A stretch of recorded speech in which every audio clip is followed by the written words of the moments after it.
3. Меня зовут Виталий Козырец, я хозяин фирмы и директор фирмы Mold Invest. Мы производим оборудование для рамок и ульев. ده مستر فيتيلي جاي من اوكرانيا وجايب معاه، هو عنده صاحب شركة المكن اللي بتنتج جميع انواع البراويز بتاع خلايا النحل، وهو جاي من اوكرانيا مخصوص عشان يفتتح اول مصنع في مصر بينتج البراويز بجميع مقاساتها.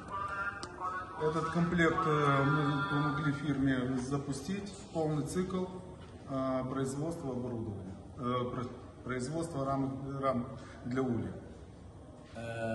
هو جاي دلوقتي عرفنا جميع المكن بيشتغل ازاي بجميع كل المقاسات بالنسبة للبراويز. Производительность этого комплекта от 1000 рамок в час и более.